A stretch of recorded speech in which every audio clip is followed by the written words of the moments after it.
Hello everyone, स्वागत है आप सभी का हमारे वीडियो में। आज हम उत्तर प्रदेश शिक्षक पात्रता परीक्षा यूपी टेट 2021 का जो निरस्त हुआ था पेपर उसको देखेंगे। हमारा है ये कक्षा 1 से 5 तक के लिए। तो शुरू करते हैं। पहला क्वेश्चन है, निगमन प्रणाली का प्रयोग किस प्रकार की शिक्षण में होता है? तो कंप्यूटर शिक्षण प्रणाली, खेल शिक्षण प्रणाली, व्याकरण शिक्षण प्रणाली या गद्य लेखन शिक्षण प्रणाली। तो इसका आंसर हमारा हो जाएगा सी, व्याकरण शिक्षण प्रणाली। आइए इसका व्याख्या देखते हैं। निगमन प्रणाली का प्रयोग व्याकरण शिक्षण प्रणाली में किया जाता है। इस विधि में विद्यार्थी को नियम या परिभाषा बताकर, उदाहरण देकर सिद्धांत को स्पष्ट किया जाता है। अब दूसरा क्वेश्चन देखते हैं। आपका तत्सम क्या है? आपका तत्सम क्या है? ए आत्मा, बी अपनापन, सी निज, डी आत्माज आत्मजा। तो आपका तत्सम होगा हमारा आत्मा। आपका तत्सम होगा हमारा आत्मा, ऑप्शन नंबर ए। आगे चलते नेक्स्ट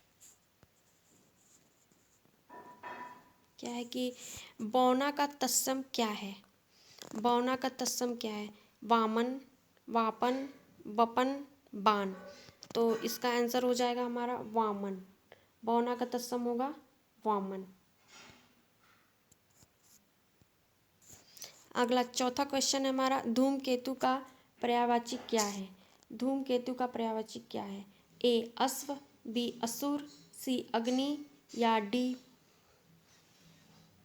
क्या है? आकाश। डी है आकाश। तो धूमकेतु का पर्यायवाची है, धूमकेतु का पर्यायवाची है अग्नि।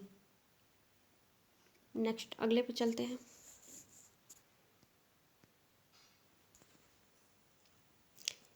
धूमकेतु का पर्यायवाची अग्नि है। अनल, पावक, आग, विषाणु, दहन, वही भी धूमकेतु के पर्यायवाची है।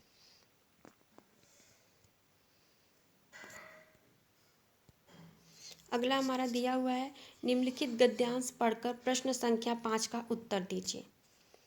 तो हमारा क्या गद्यांश है, आइए पढ़ते हैं। आज विज्ञान मनुष्य के हाथों में अद्भुत और अतुल्य शक्ति दे रहा है।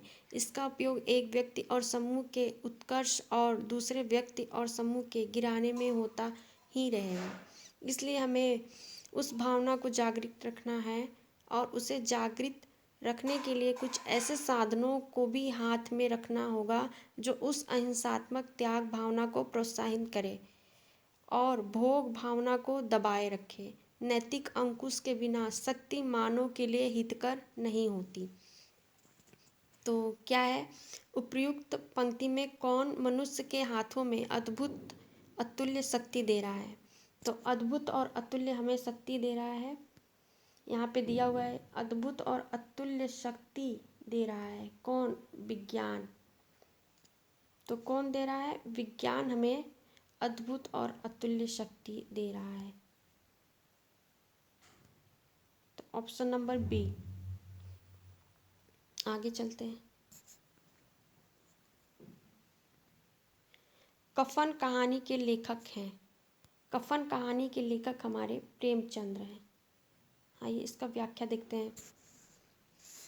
कफन कहानी के लेखक प्रेमचंद्र हैं। इनकी अन्य प्रसिद्ध कहानियां हैं नमक का दरोगा, शतरंज के खिलाड़ी, पूस की रात, मंत्र, बड़े घर की बेटी, पंच परमेश्वर, ईदगाह, गृहदाह, बूढ़ी काकी, बड़े भाई साहब, मानसरोवर, माता का हृदय, नवनिधि, प्रेम पूर्णिमा, लाल फीता, प्रेम पचीसी, प्रेम प्रशून्य, प्रेम प्रतिज्ञा, प्रेम द्वादशी, प्रेम तीर्थ, सप्त सुमन, सप्त सरोज, प्रेम पंचमी, प्रेरणा, समर यात्रा, पंच प्रशून और नवजीवन आदि। अगला नेक्स्ट देखते सातवां क्वेश्चन क्या है? उदित उदयगिरी मंच पर रघुवर बाल पतंग, विकसे संत सरोज सब, हर्षे लोचन भृंग। उपर्युक्त पंक्ति में कौन सा अलंकार है? ए रूपक, बी उपमा, सी उत्प्रेक्षा या डी विरोध। तो हमारा ऑप्शन नंबर ए हो जाएगा रूपक अलंकार। विरोधाभास। उपर्युक्त पंक्ति में रूपक अलंकार है। जहाँ उपमेय पर उपमा का आरोप किया जाए उस अलंकार को रूपक अलंकार कहा जाता है। आगे नेक्स्ट 8वां देखते हैं। उससे बैठा नहीं जाता में कौन सा वाच्य है? भाववाच्य, क्रमवाच्य, कृत्यवाच्य या कोई नहीं। तो ऑप्शन नंबर हमारा ए हो जाएगा, भाववाच्य।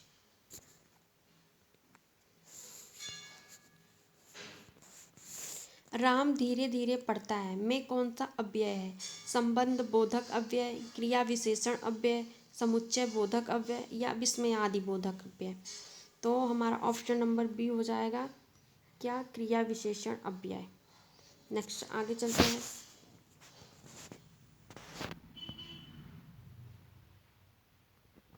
राम धीरे धीरे पढ़ता है में क्रिया विशेषण अव्यय है।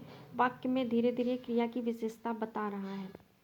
10वां क्या है? हिमालय से गंगा निकलती है में किस कारक का प्रयोग हुआ है? तो इसमें ए कर्ता कारक, बी आपादान कारक, सी कर्म या डी करण। तो हिमालय से गंगा निकलती है में बी आपादान कारक का प्रयोग हुआ है। क्यों? क्योंकि हिमालय से जो गंगा निकलती है, गंगा हिमालय से अलग होने के अर्थ में यहाँ प्रयोग हुआ है।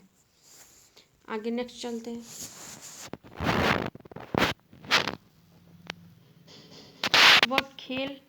वह खेल रहा है में किस प्रकार की क्रिया है?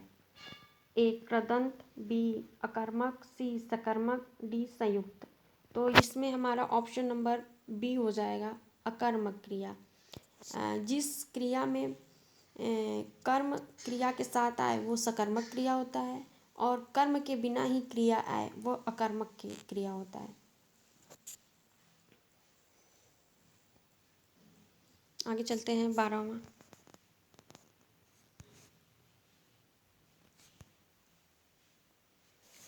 चमचमात चंचन नयन बीच घूंघट पर छीन, मानव सुर सरिता विमल जल उदात युगमीन। इस पंक्ति में कौन सा अलंकार है? उत्प्रेक्षा अलंकार, रूपक अलंकार, सी विरोधाभास या यमन। तो जिस अलंकार में मनहु, जनहु, जानू ये शब्द आए उसमें उत्प्रेक्षा अलंकार होता है। तो हमारा ऑप्शन नंबर ए हो जाएगा। आगे नेक्स्ट चलते हैं। 13वां क्वेश्चन देखते हैं। सूरज का 7वां घोड़ा गुनाहों का देवता किसकी रचना है? ए मोहन राकेश, बी नरेश मेहता, सी जैनेन्द्र या डी धर्मवीर भारती। तो हमारा ऑप्शन नंबर डी हो जाएगा, धर्मवीर भारती। सूरज का 7वां घोड़ा गुनाह का देवता धर्मवीर भारती के उपन्यास हैं। इनकी अन्य कृतियाँ अंधायुग, कनुप्रिया, 7 गीत वर्ष इत्यादि हैं। अगला देखते हैं 14वां। व का उच्चारण स्थान है। दंत उष्टव, कंठ, दंत या कंठ तालव्य। व को बोलने में हमारा दांत और ओठ दोनों का प्रयोग हो रहा है। व तो हमारा ये ऑप्शन नंबर ए हो जाएगा, दंत उष्टव। 15वां क्वेश्चन देखते हैं। अग्नि का विशेषण क्या है?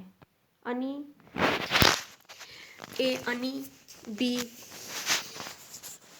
क्या लिखा हुआ है? बी आग्नेय, सी अज्ञेय और डी आग।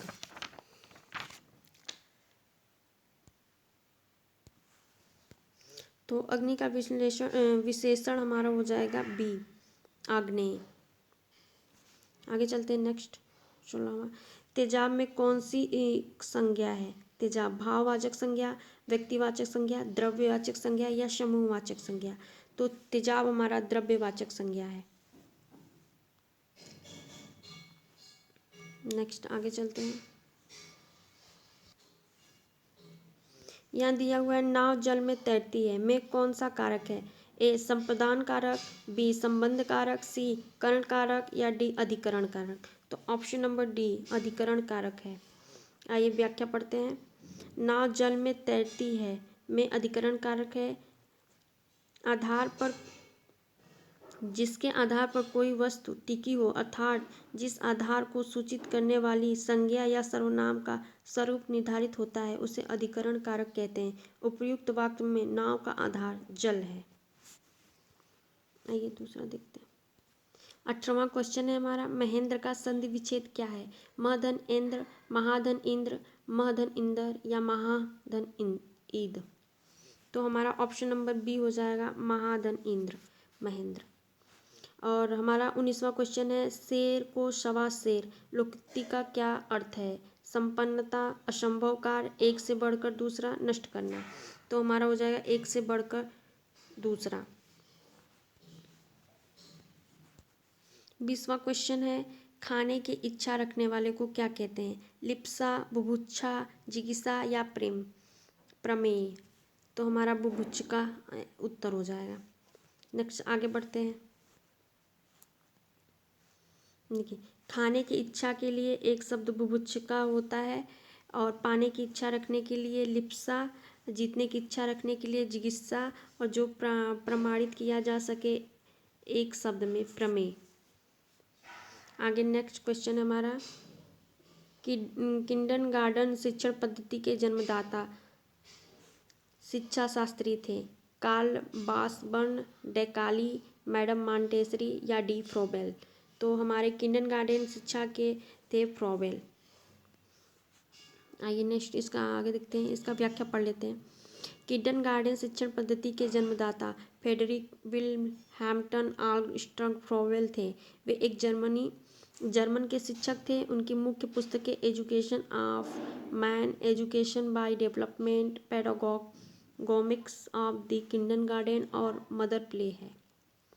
आगे नेक्स्ट कहते हैं 22वां क्वेश्चन, प्रवर का विलोम शब्द है? ए अंतिम, बी अवर, सी प्रशस्त्र, डी प्रशस्त्र, अप्रशस्त्र, सी अप्रशस्त्र, डी प्रशस्त्र। तो हमारा 22वां का बी उत्तर हो जाएगा, प्रवर का अवर।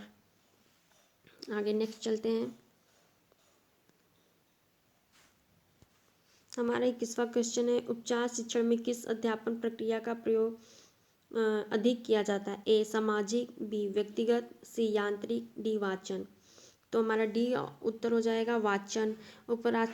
उपचारात्मक शिक्षण में शिक्षक द्वारा अपने वाचन को आदर्श बनाया जाता है और शास्त्रों के अद्भुत अशुद्ध उच्चारण को शुद्ध कराया जाता है।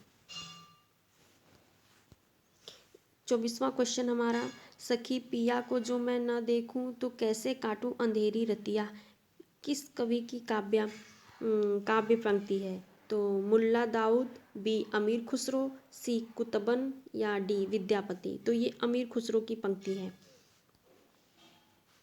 आगे, सखी पिया को जो मैं न देखूं तो कैसे काटूं अंधेरी रतिया, यह काव्य पंक्ति अमीर खुसरो की है, जिसे उन्होंने जिहाले मिल्की मकुल तगाफुल शीर्षक के अंतर्गत लिखा है।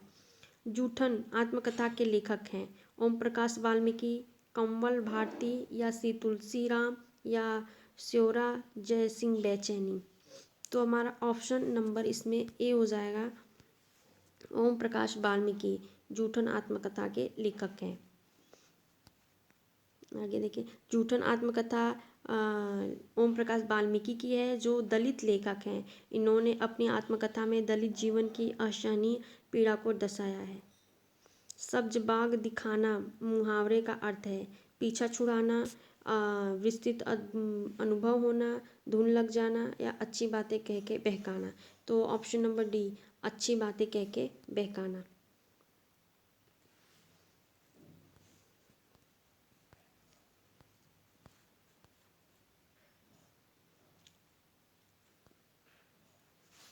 जिस कर्ता एक क्रिया समाप्त करके दूसरी क्रिया में संलग्न होता है तो पहली क्रिया क्या कहलाती है? तो इसे हम ए पूर्वकालीन क्रिया कहते हैं, नामबोधक क्रिया कहते हैं, इच्छाबोधक क्रिया या सहायक क्रिया। तो हमारा ऑप्शन नंबर ए पूर्वकालीन क्रिया कहलाता है।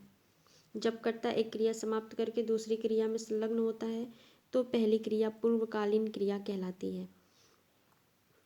28वां क्वेश्चन है, फूले का सकल महिषाई, जनहु बरस ऋतु प्रगट बुढ़ाई। इन काव्य पंक्तियों में कौन सा अलंकार है? रूपक, उपमा, उत्प्रेक्षा, दृष्टांत। तो देखिए यहाँ पे हमारा जनहु शब्द आया है। जनहु के लिए उत्प्रेक्षा अलंकार होगा, मनहु, जनहु, ये सारे शब्द आते हैं। तो हमारा उत्प्रेक्षालंकार होता है। तो दिया है कि फूल का सकल मई छाई, जनऊ बरस ऋतु प्रगट बुढ़ाई। इस काव्य पंक्ति में उत्प्रेक्षालंकार है। प्रस्तुत काव्य पंक्तियाँ लक्ष्मण जी के संदर्भ में है। श्री राम द्वारा कहा जा रहा है कि फूले हुए काश से सारी पृथ्वी छा गई है। ऐसा प्रतीत होता है कि वर्षा ऋतु ने अपना बुढ़ापा प्रकट किया हो। गंतव्य हो कि जिन काव्य में मानव, मनऊ, जानो, जनऊ इत्यादि का प्रयोग होता है वहाँ उत्प्रेक्षालंकार होता है।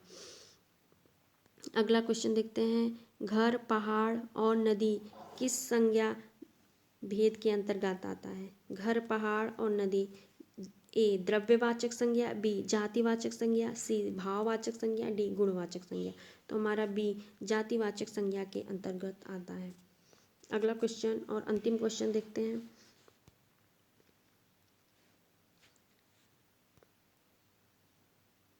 उसने कुछ नहीं खाया में कुछ किस सर्वनाम का बोध होता है? ए प्रश्नवाचक सर्वनाम, बी संबंधवाचक सर्वनाम, डी सी निजवाचक सर्वनाम, डी अनिश्चयवाचक सर्वनाम।